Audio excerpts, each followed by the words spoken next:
பாழா போன மனசு பசி எடுத்து கொண்ட பத்தியத்தை முறிக்குதடி. பராங்கல்ல சுமந்து வழி மறந்து ஒரு நத்த குட்டி நகருதடி. கொண்ட கால செவப்பும் முக்கு வனப்பும் என்ன கிறுக்குன்னு சிரிக்குதடி.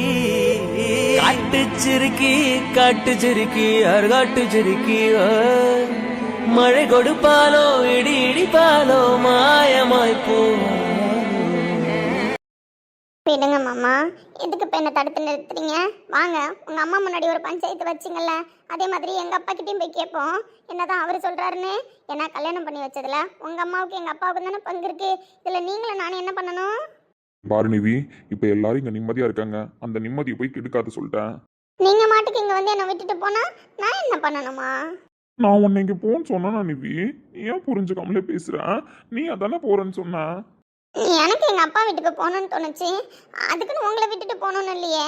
நான் உங்களை கூப்பிட்டு வந்து விட்டுட்டு தான் போக சொன்னேன். நான் அப்படி தான் நினச்சிட்டு இருந்தேன். ஆனால் இதெல்லாம் நடக்கும் பொழுது இப்போ நீங்கள் என்னை விட்டுட்டு போகிறது எனக்கு பிடிக்கல. நீங்கள் இங்கே இருங்க. அப்படின்னா வேணும்னா நான் எங்கள் அப்பா கிட்ட போய் பேசாமல் இருக்கேன். நிவி, எனக்கு சீரியஸாக அங்கே வேலை இருக்கு நிவி, புரிஞ்சுக்கோ. நீ சொன்ன நான் தனியாக போனால் திரும்ப வரமாட்டேன்னு சொல்லிட்டு நீ சொன்ன வார்த்தையை மதிச்சு சரி உன் மனசை கஷ்டப்படுத்திடக்கூடாதுன்னு தான் இவ்வளோ தூரம் நான் ஓடி வந்திருக்கேன் உன் பின்னாடி. எதுக்கு மாமா, எதுக்கு என் பின்னாடி வந்தீங்க? என்ன புரிஞ்சுக்காம என் கூட வாழாமலே இருக்கிறதுக்கு எதுக்கு என் பின்னாடி ஓடி வரணும்? நிவி, என்கிட்ட ஒழுங்கா பேசுறது கிடையாது, என்கிட்ட என்ன ஏதுன்னு ஒன்றும் சொல்றது கிடையாது. அப்படி இருக்கும் பொழுது இதுக்கப்புறம் மட்டும் என்ன என் கூட வாழவா போறீங்க? வாங்க, எங்க அப்பா கிட்டே ஒரு வார்த்தை சொல்லிட்டு எனக்கு மாமாவுக்கு சரிப்பட்டு வராது. அதனால என்ன செய்யணுமோ நீங்க செய்யுங்க, பண்ண சொல்லிடுறேன்.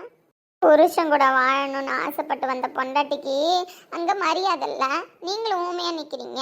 அப்புறம் நான் எதுக்கா? நிவி, ஐயோ எனக்கு என்ன பண்றதுன்னு தெரியல. நீ எதுக்கு இப்படி பேசுற? உங்க அம்மா ஏதோ பேசுனாங்க, தெரியாம நான் அமைதியா இருந்துட்டேன், புரியுதா? அதுக்குன்னு இப்படியா பண்ணுவேன்? என் மனசுல என்ன ஓடிட்டு இருக்குன்னு உனக்கு எப்படி தெரியும்? சொல்லு பார்க்கலாம். நான் ஏன் தான் நடந்துக்கிட்டேன், நீயே முடிவு பண்ணிப்பியா? இல்ல, உங்க மனசுல எதுவுமே இல்ல. உங்களுக்கு என்ன பொண்டாட்டியா ஏத்துக்கவும் மனசு இல்ல. அதனாலதான் இவ்வளோ கோவப்பட்டு என் கையை எப்படி பிடிச்சிருக்கீங்க. எப்படி வலிக்குது தெரியுமா?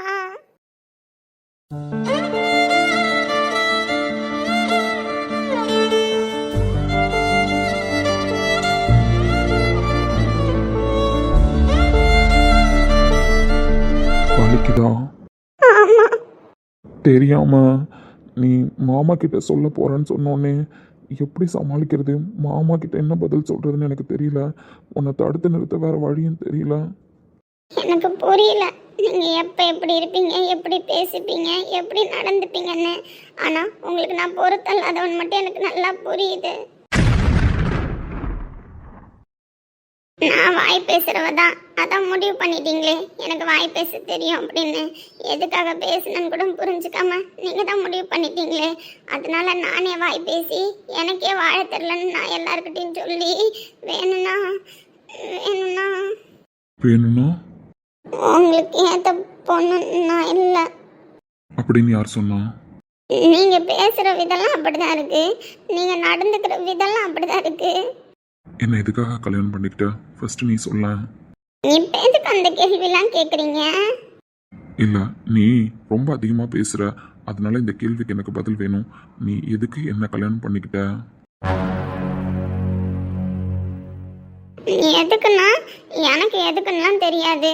அப்பா சொன்னாரு அத்தை பையனை கல்யாணம் பண்ணிக்கணும்னு சொல்லிட்டு.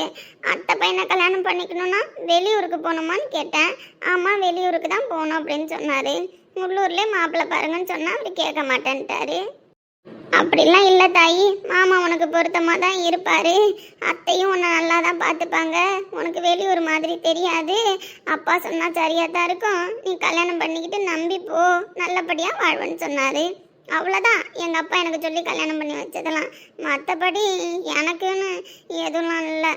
எனக்கு ராகவன் மாமா தெரியும், அத்தை பையனா எப்போ ஒரு டைம் பார்த்துருக்கேன். நீங்கள் என்ன ஊருக்கலாமா வந்திருக்கீங்க, எப்போவாவது ஒரு தடவை வருவீங்க, அது தூரத்துலேருந்து பார்த்துருக்கேன், அவ்வளோதான். சரி அப்பா சொல்கிறாரே அப்படின்னு தான் கருப்பா சிவப்பா குட்டையா நெட்டையா எதுவுமே தெரியாமல் கல்யாணம் பண்ணிக்கிட்டேன். ஆனால் உங்கள் மனசுக்குள்ளே ஏதோ கருப்பு நடந்திருக்கும் போல, பொண்டாட்டிக்காரி இப்படி வருவா அப்படி வருவான்னு. இந்த ஊருக்காரியை பார்த்த உடனே உங்களுக்கு வாழணும்னு தோணலை போல. இப்படி ஒருத்தி நம்மளுக்கு வந்து வாச்சிட்டாலேன்னு உங்களுக்கு ஒரு நாளும் கோவமும் கடுப்பும் தான் வந்துக்கிட்டு இருக்கு. அதுதான் நான் பார்த்துக்கிட்டு இருக்கேனே. அதனால தான் என்ன பொண்டாட்டியை ஏற்றுக்க உங்களுக்கு மனசு வரல.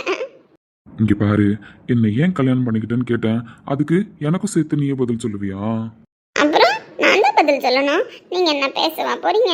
இத்தனை நாளாக பேசிக்கிட்டா இருந்தீங்க. நீங்களும் இப்போ பேசுவீங்க, அப்போ பேசுவீங்க, சரி நம்மளா பேசினா பேசுவீங்க அப்படின்னு சொல்லிட்டு உங்ககிட்ட பேச வந்து வந்து ஒரு தடவையும் வாய முடிநிதி அப்படின்னு நீங்கள் சொல்கிறத மட்டும்தானே கேட்டிருக்கேன். அப்படி இருக்கிற பட்சத்தில் நீங்கள் இப்போ பேச போறீங்க, அதை நான் இப்போ கேட்குறது. நீ எதுக்கு நான் 1 லைன்ல கொஸ்டின் கேட்டா 10 லைன்ல ஆன்சர் சொல்றேன்? இதையே தான் சொல்லி வாயாடிக்கிறீங்க. நீங்க ஒரு லைன்ல பேசுறதுக்கு நான் என்ன பண்ண முடியும்? ஒத்த வார்த்தை பேசினா திரும்ப ஒத்த வார்த்தை தான் பதில் சொல்லணுமா? 10 வார்த்தையில பதில் சொன்னா ஏன் ஏத்துக்க மாட்டீங்களா? பொண்டாட்டி தானே பேசுறேன், பேசுறத கேட்டா என்னமா? புருஷன்கிட்ட பொண்டாட்டி பேசாம, பொண்டாட்டி கிட்ட புருஷன் பேசாம வேற யாருக்கிட்ட போய் கதையா நியாயம் பேசணுமா? சரி, என்ன இப்படி கேள்வி கேட்குறீங்கல்ல, இப்போ சொல்லுங்க, நீங்கள் எதுக்கு என்ன கல்யாணம் பண்ணிக்கிட்டீங்க? உங்கள் அம்மா சொன்னாங்கன்னு கல்யாணம் பண்ணிக்கிட்டீங்களா? சொல்லுங்க, உங்கள் அம்மா சொன்னா நீங்கள் தான் எது வேணாலும் செய்வீங்களே. அப்படி இருக்கும்பொழுது உங்கள் அம்மா சொன்னாங்கன்னு என்ன கல்யாணம் பண்ணிக்கிட்டீங்களா? என்கிட்ட கேள்வி கேட்டுட்ட, ஆனா இதுக்கான ஆன்சரை நான் சொல்லும்பொழுது நீ நம்புவியா? என் வார்த்தையில ஃபர்ஸ்ட் உனக்கு நம்பிக்கை இருக்கா? நீங்க பேசினா தானே தெரியும். நீங்க பேசுனதே கிடையாது. அப்படி இருக்கும்பொழுது நீங்க பேசுற வார்த்தையில நம்பிக்கை இருக்கான்னு நான் எப்படி கண்டுபிடிக்கிறது? நிவி, கேட்குற கேள்விக்கு பதில் சொல்லாம தனியா ஒரு கொஸ்டின் நீ கேட்பேன். சரி சொல்லுங்க.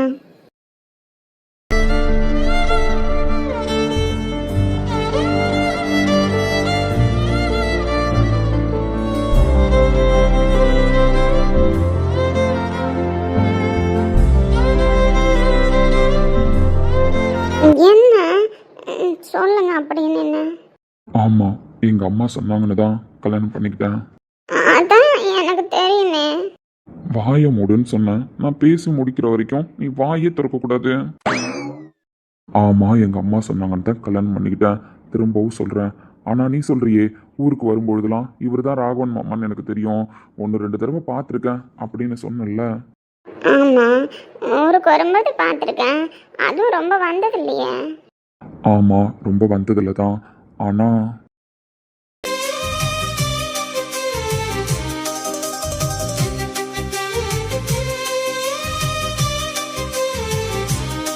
ஆனா நீ ராகவன் மாமா இவர் தான் அப்படின்னு ஏனோ தானோன்னு பார்த்தேன்னு சொல்ற.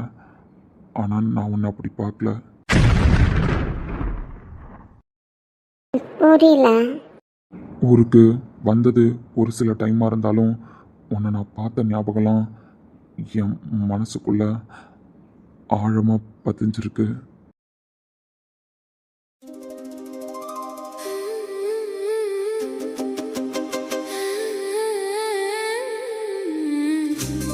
எனக்கு நல்லா தெரியும், புரியுதா? எனக்கு நல்லா தெரியும் உன்னை தான் எனக்கு கல்யாணம் பண்ணி வைப்பாங்கன்னு. உனக்கு வேணா என் மேலே எந்த கற்பனையும் இல்லாமல் இருந்திருக்கலாம். ஆனால் எனக்குள்ள ஒரு பெரிய கற்பனையே இருந்துச்சு, நீ தான் என் பொண்டாட்டியாக வருவன்னு. மாமா, எங்கள் அம்மா சொன்னதை தாண்டி எனக்குள்ள உன்னை பற்றின ஞாபகம்லாம் நிறையா இருந்துச்சு நிவி. நீ முதலாக போட்ட பாவாடை சட்டை, அதுக்கப்புறம் நீ வளர்ந்து போட்ட தாவணி, உனக்கு ஞாபகம் இருக்கான்னு தெரில. சடங்கு சுத்தினப்போ நீ வெட்கப்பட்டு நின்னது எல்லாமே இப்போவும் என் கண்ணு முன்னாடி அப்படியே வந்து நிற்கிது கற்பனையில்.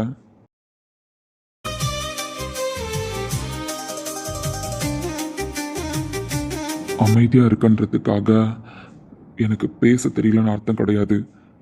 பாசத்தை எப்படி வெளியே காட்டணும்னு எனக்கு தெரியல, அவ்வளோதான். எனக்கு நல்லா தெரியும் நீ தான் என் பொண்டாட்டியாக வருவேன்னு.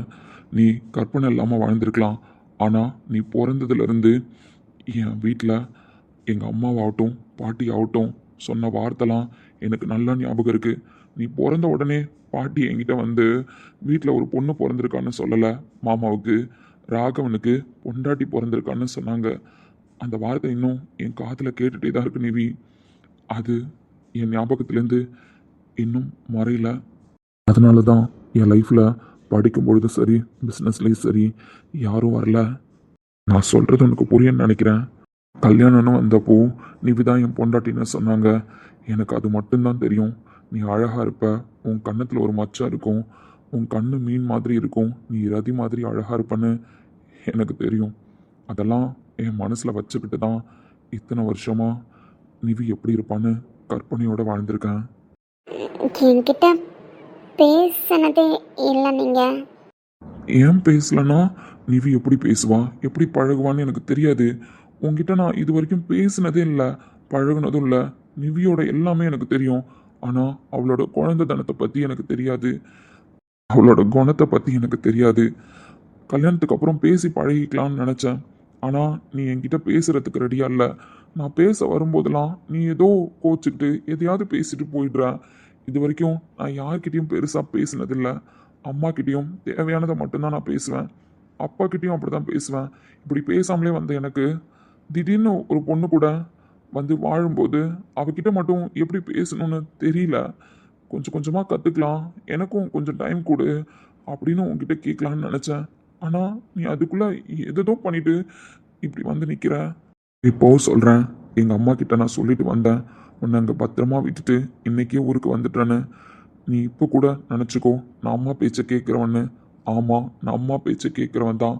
அதே நேரத்தில் பொண்டாட்டி பேச்சை கேட்க மாட்டேன்னு சொல்கிற புருஷன் நான் கிடையாது. எந்த இடத்துல என் பொண்டாட்டியை கண் கலங்காமல் நல்லபடியாக பார்த்துக்கணுமோ அந்த இடத்துல நான் பார்த்துப்பேன். எனக்கு அதுக்கான தகுதி இருக்குன்னு நீ ஃபஸ்ட்டு புரிஞ்சுக்கோ. இப்போ நான் ஊருக்கு போகணும். நான் ஊருக்கு போகிறத மாமாவோ அத்தையோ பாட்டியோ யார் தடுத்தாலும் அவர் ஊருக்கு போயிட்டு வரட்டும் அப்படின்னு நீ தான் உங்ககிட்ட சொல்லணும். எனக்கு கொஞ்சம் டைம் கொடு நிவி. ஆனால் ஒன்று, நான் ஊருக்கு போயிட்டு நான் வந்து தான் உன்னை வீட்டுக்கு கூப்பிட்டு போவேன். அது மட்டும் நான் உங்ககிட்ட உறுதியாக சொல்கிறேன். இதுக்கப்புறமும் எனக்கு எப்படி பேசணும்னு தெரில, இதுக்கப்புறம் உனக்கு எப்படி புரிய வைக்கிறதுன்னு எனக்கு தெரியல.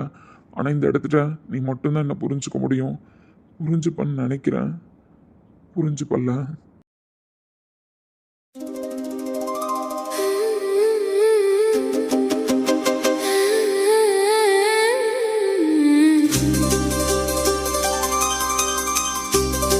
என்ன பிடிச்சிருக்கான்னு கேட்ட கேள்விக்கு பதில் சொல்லாமல் இவ்வளோ தூரம் என்னை பற்றி சொல்கிறீங்க. அப்போது அந்த கேள்விக்கு பதில் சொல்லியிருக்கலாம்ல. நிவி, நான் இப்போ போகணும். என்னை புரிஞ்சுக்கோ. நீ கேட்குற கேள்விக்கு பதில் சொல்லாமல் போகிறேன்னு நினைக்காத. நான் சொன்னதை வச்சே உனக்கு புரிஞ்சிருக்குன்னு நான் நம்புகிறேன். அதையும் தாண்டி நீ கேட்குற கேள்விக்கு எப்படி எனக்கு பளிச்சுன்னு பதில் சொல்கிறதுன்னு தெரியல. ஆனால் ஒரு நாள் சொல்லுவேன். நான் கிளம்பட்டுமா? அத்தை மகன் கொண்டாட பித்த மனம் திண்டாட அன்பை என்னிடந்து சுமப்பே பார்த்து பத்திரமா போயிட்டு வாங்க. நீ பார்த்து இரு. அதையும் தாண்டி எப்போ நான் உன்னை கூப்பிட வரணும்னு சொல்லு, நான் வருவேன்.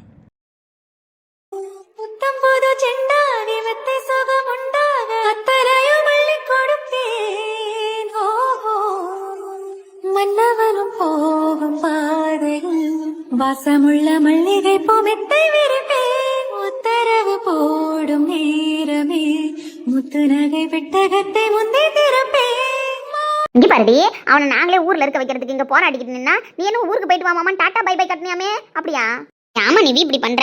அங்க அவரால் பேச முடியலனா கூட இங்க உங்ககிட்ட பேசி நல்லா பழகு வரல இருக்க சொல்லிருக்கலாம்ல. எங்க பாருடி, வாய்க்கிழிய பேசிட்டு தானே வந்தேன். இப்ப என்ன நீ எனக்கு தெரிஞ்சு அவன் ஊருக்கு கிளம்புறான்னு சொன்னா இங்க ஒரு பஞ்சாயத்தை வைப்ப, அழுவ, ஆர்ப்பாட்டம் பண்ணுவேன். அந்த ஆர்ப்பாட்டத்தை வச்சு அவன் ஊருக்கு போவான் நிப்பாட்டிடலான்னு பார்த்தா அப்படி என்ன திட்டி பேசினா?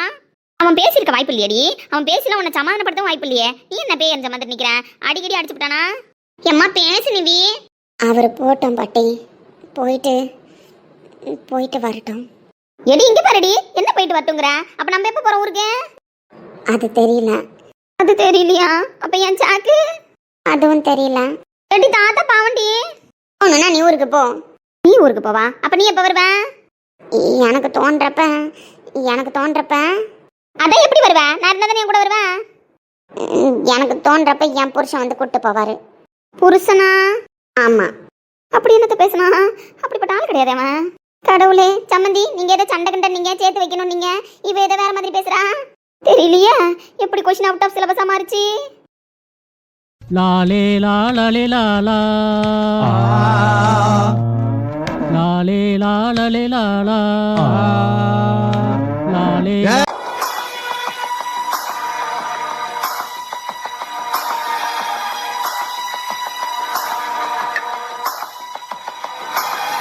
உங்கள் அண்ணன் மார்னிங் ஊருக்கு போனான், உனக்கு தெரியுமா? அது அவன் எடுத்த முடிவு கிடையாது, நீ அவனுக்காக எடுத்த முடிவு. அதை நானும் ஏற்றுக்கிட்டேன், அவனை ஊருக்கு அனுப்பி வச்சிட்டேன். ஆனால் எனக்கு ஒரே ஒரு விஷயத்துக்கு மட்டும் பதில் சொல்லு. யார் விக்ரம் உனக்கு அந்த ரைட்ஸை கொடுத்தது? அம்மா இருக்கிறத யோசிக்கலையா, இல்லை அம்மாவை மறந்துட்டியா? அம்மா ஏன் விக்ரம், அம்மாவோட ஒப்பீனியன் உனக்கு முக்கியம்னு தோணலையா? இல்லை அந்த அளவுக்கு நீ பெரிய ஆளாயிட்டியா? ராகவன் அங்கே என்ன ஒர்க் பண்ணுறான், அவனோட பிஸ்னஸ் வேல்யூ என்ன, நீ இங்கே என்ன ஒர்க் பார்க்குற, இதெல்லாம் தெரிஞ்சுதான் நீ இந்த மீட்டிங் எல்லாத்தையும் பார்த்துக்கிறேன்னு சொன்னியா? இல்லை தெரியாமல் விளையாடுறியா விக்ரம்? எனக்கு ஒன்றும் புரியலையே. ஏன் பசங்க நான் சொல்கிறத மட்டும்தான் கேட்பாங்க, இந்த வீட்டில் என் வார்த்தையை தான் அவங்க பெருசாக நினச்சிட்டு இருக்காங்க அப்படின்னு நான் நினச்சதெல்லாம் இன்னைக்கு நீ செஞ்ச ஒரு விஷயம் எனக்கு அப்படியே சுக்குநூறாக உடைச்சிருச்சு, புரியுதா? இந்த குடும்பத்தில் அம்மாவோட டிசிஷனுக்கு மதிப்பே இல்லை அப்படின்னு நீ ஏதோ சொல்லாமல் சொன்ன மாதிரி இருந்துச்சு.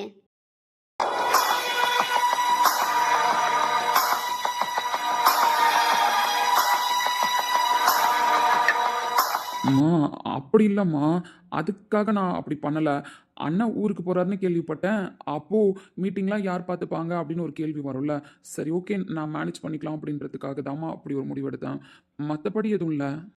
நான் உன்னை ஏன் இவ்வளோ கேள்வி கேட்குறேன்னு உனக்கு வலிக்கலாம்.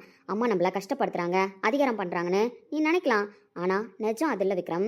இந்த பிஸ்னஸை சும்மா சாதாரணமாக நான் உருவாக்கல. நீங்கள் எல்லாரும் கஷ்டப்படக்கூடாதுன்னு, இந்த உலகத்தில் உங்களை யாரும் ஏமாத்திடக்கூடாதுன்னு தான் நான் எல்லாத்தையும் என் கைக்குள்ளே வச்சுருக்கேன்.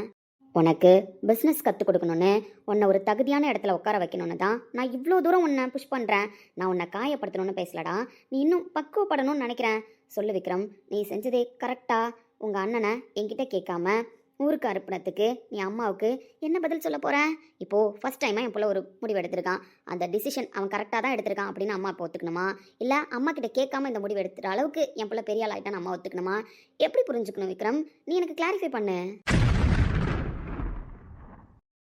சாரிம்மா, நான் உங்களை கேட்காம எல்லா மீட்டிங்கும் நானே பார்த்துக்கிறேன்னு முடிவு எடுத்துருக்க கூடாது. அது என்னோட தப்பு தான். இதுக்கப்புறம் இந்த மாதிரி மிஸ்டேக்ஸ் நடக்காமல் நான் பார்த்துக்கிறேம்மா. நீ மன்னிப்பு கேட்கணுன்றதுக்காக அம்மா இவ்வளோ நேரம் பேசல விக்ரம். நீங்கள் எந்த விஷயத்துலையும் தோற்று போய் நின்றுடக்கூடாதுன்றதுக்காக பேசுகிறேன். இந்த அம்மாவோட ஆதங்கம் உனக்கு புரியுதா? புரியுதுமா. சரி ஓகே, உன்னோட கிளைண்ட் சைட் ப்ராப்ளம் எதுவும் இல்லையே? பண்ணிட்டு இருக்கிற ப்ராஜெக்ட்லாம் ஓகேவா தானே போயிட்டுருக்கு? ஓகேவா தாம்மா போயிட்டுருக்கு. சரி ஓகே, பார்த்துக்கோ. இதுக்கப்புறம் எந்த ஒரு முடிவு எடுத்தாலும் உங்ககிட்ட டிஸ்கஸ் பண்ணாமல் எடுக்க மாட்டோமா? That's the good.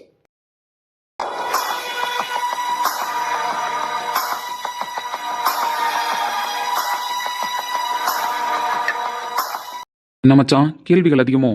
ஒட்டிக்கிட்டு தானே நான் வர, அப்புறம் என்ன கேள்வி அதிகமோ கேள்வி அதிகம் இல்லையோன்னு ஒரு கேள்வி கேட்குற. ஹிஹிஹி, கண்டுபிடிச்சிட்டியா? ஆனால் எனக்கு புரியல, நீங்கள் ஏன் இவ்வளோ தைரியமாக அந்த வாட்டி முடிவு எடுத்தீங்க? அப்படிலாம் எடுக்க மாட்டீங்களே. எனக்கு தெரிஞ்சுதான் இப்படி ஒரு முடிவு எடுத்தேன். அம்மா இப்படி பேசுவாங்கன்னு தெரிஞ்சுதான் முடிவு எடுத்தேன். அப்போ இந்த டைம் நீங்கள் எல்லா கொஷனுக்கும் ஆன்சர் தெரிஞ்சுதான் முன்னாடியே கொஷினை ப்ரிப்பேர் பண்ணியிருக்கீங்க. கரெக்டாக மச்சான்? செருப்பு மச்சான். சரி வா, ஒரு இடத்துக்கு போகணும். இங்கே பாரு ஆஃபீஸ் டைம்லாம் முடிஞ்சு போச்சு. உங்கள் வீட்டில் இருக்கிற ஒரு செகண்டுமே உயிருக்கு ஆபத்துன்ற நிலமையில முள்ளுக்கு மேலே நடக்க வேண்டியதாக இருக்கு, புரியுதா? அதனால 7 மணிக்கு மேலாம் உங்க கூட இருக்க முடியாது. அதுவும் இன்னைக்கு மணி 10 ஆயிடுச்சு, நான் வீட்டுக்கு போகணும். எங்கள் அம்மா எனக்காக முட்டை தோசைலாம் சுட்டு வச்சிருப்பாங்கண்ணா. எச்சி வா போகலாம். மச்சான் இவ்வளோ மரியாதை எங்கே கூப்பிட்றீங்க? 10 மணி உங்கள் வீட்டில் எல்லாரும் தூங்கிடணுமாச்சே டைமிங் படி. எனக்கு தெரிஞ்சு இன்னும் கேட்டை போட்டாமல் இருக்கீங்க. அதனால தான் நானே கொஞ்சம் கான்ஃபிடென்ட்டாக நின்றுட்டு இருக்கேன். ஏன்னா 10 மணிக்கெலாம் உங்கள் வீட்டில் கேட்டை போட்டிட்டு வர செக்யூரிட்டி. ஏன் மச்சான் ஆல்மோஸ்ட் நீங்கள் எல்லாம் இந்த டைமில் தூங்கிருப்பீங்களே, ஏன்னா டைமிங் கால்குலேட் பண்ணி தான் வாழ்ந்துட்டு இருக்கீங்க.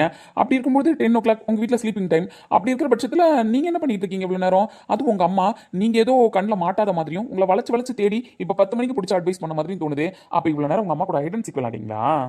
இங்கே பர்றா அடி வாங்கிட்டாத சொல்லிட்டேன். ஏன் மச்சான் 10 மணிக்கு உங்கள் அம்மா தூங்கிடுவாங்கன்னு சொல்லிட்டு தானே இவ்வளோ நேரம் ஏதோ மீட்டிங் அட்டன் பண்ணுற மாதிரி லேப்டாப் வச்சுட்டு உட்காந்துருந்தேன். ஆனால் உங்கள் அம்மா பற்றியா 10 மணிக்கு தூங்குற டைம்னு தெரிஞ்சும் இன்னைக்கு ஏதோ அவங்க டைம் எடுத்து 10 மணி ஆனாலும் பரவாயில்ல, இவனை பல்ல பிடுங்க நாக்க பிடுங்க நல்லா கேள்வி கேட்டுட்டு போகணும்னு சொல்லிட்டு வெயிட் பண்ணி கேள்வி கேட்ட மாதிரி இருந்துச்சு மச்சான். ஏன் ஜெய் இப்படி அடுத்தவங்ககிட்ட பிரச்சனை இல்லாமல் கொண்டு வச்சுட்டு இருக்கேன்? ஓ இப்போ வரியா இல்லையாடா என் கூட? வரதெல்லாம் கரெக்ட் தான், வரலன்னா மட்டும் நீங்கள் நான் விடவா போறீங்க? நீங்கள் தான் அடுத்தவங்க பிரச்சனை இல்லை மூக்க நுழைக்க கூடாதுன்னு சொல்றீங்க. அப்படி இருக்கும்போது இப்போ யார் வீட்டு பிரச்சனைக்கு போகிறோம்? அதுவும் நீங்கள் கிளம்பி இருக்கிற தோரணையெல்லாம் பார்த்தா எங்கே வெளில போகிறோம் போலையே. வெளியில தான் போகிறோம். பிஸ்னஸ் மீட்டிங் அவனை 10 மணிக்கு வைக்க மாட்டான் மச்சான். அப்படியே 10 மணிக்கு வச்சாலும் உனக்கு லேப்டாப்பில் ஜூமில் தான் வரும் காலு. நீங்க எந்த வெளியில போறதா பிளான் பண்ணிருக்கீங்க? ஊர்ல இருக்கும்போதெல்லாம் நீங்க தான் 10 மணிக்கு படி தாண்ட மாட்டீங்களே. சி வாய முடிக்கிட்டு வா. வெளியில போறோன்னு தான் சொன்னேன். வெளியிலனா நீ நினைக்கிற மாதிரி வெளியில கிடையாது. ஆனா வெளியில போறோம். யாரை பார்க்க போறோம்? அதுக்கு மட்டும் எனக்கு ஆன்சர் வேணும். I need answer.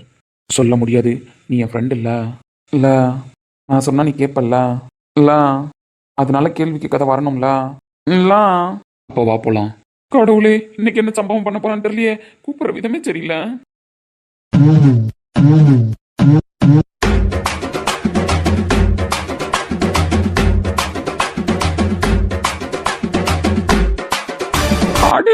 ஆடே விக்ரமே, கடவுளே, வெளியில போனான்னு சொன்னா அது வீட்டுக்கு வெளியிலையா?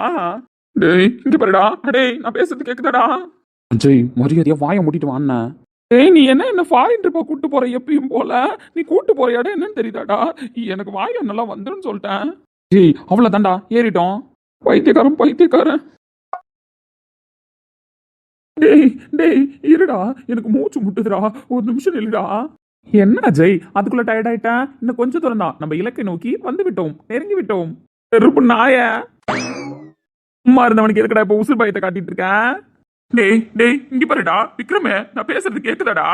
சொந்த வீட்டுக்குள்ள வர்றதுக்கு எதுக்குடா இப்படி திருட மாதிரி சோறு ஏறி பைப் ஏறி இப்படிலாம் வரணும்? நேரா கதவை திறந்தா மாடி படிக்கிட்டு இருக்க போது, மாடி படிக்கிட்டு இருந்தா மாடிக்கு வர போறேன். அதை விட்டுட்டு ஏன் நாய இப்படி வந்துட்டு இருக்க? அப்படி வரணும்னு ஆசைப்பட்டா கூட நீ தனியா வர வேண்டியதுனே. எதுக்குடா இப்ப என்ன பிடிச்சி எடுத்துட்டு வர? அது ஒண்ணும் இல்ல மச்சான், அது ரொம்ப நாளா எனக்கு ஒரு டவுட்னா. டவுட்டா?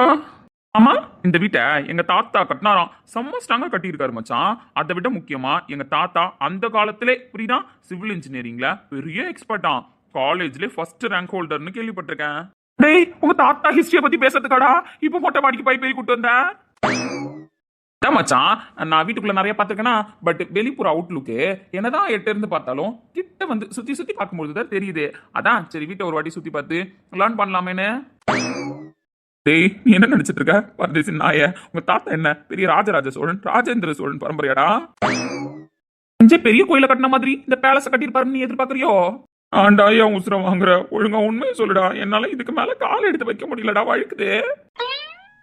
பாரு மச்சான், வீட்டை அப்படியே ஒரு ரவுண்டு சுத்தி வந்துட்டோம். தாத்தாவோட கட்டிட கலையை பத்தி இன்னும் தெரிஞ்சுக்கணும் அப்படின்னா இன்னும் கொஞ்ச தூரம் போனா போதும். மொத்தமா கத்துக்கிட்டு நல்லன்னு பண்ணிடுவேன். வா மச்சான். ஐயோ ஏதோ குற்றாலத்துக்கு டூர் போற மாதிரி கூப்பிட்டு இருக்கான். வா மச்சான்ட்டு. டேய் உசுறு விஷயம்டா, அப்படிலாம் சொல்லக்கூடாது மச்சான். நீ என் ஃப்ரெண்ட் இல்ல. இல்ல நான் சொன்னா நீ கேப்பல்ல. இல்ல வாடா அடிச்சு வாய மூடு.